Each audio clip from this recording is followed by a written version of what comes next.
Cruz now saying her husband is an immigrant during a speech last night. Ted is an immigrant. He is Hispanic. We can unify this party. Damn it, Cruz, can't you get these women to shut up for 5 minutes?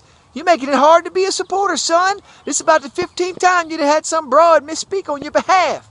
Now, I know you're not really an immigrant and she didn't really mean it, but damn! Can't we get a coordinated message here? Shit! Ted is an immigrant. He is Hispanic. We can unify this party. So the Cruz camp quickly put out a statement saying that Heidi Cruz misspoke. What she meant to say was that Ted is the son of an immigrant. Oh, you see what had happened was, get that weak shit out of here. We heard what she said. She said Ted is an immigrant. He's going to unify the party. Let me tell you something. I'm looking for made in the USA. I want somebody born in America to lead. Only a true American is going to step up and unify this party right now. Not Ted, Canadian, Cuban, Cruz. It's time for Ted Cruz to take a hike.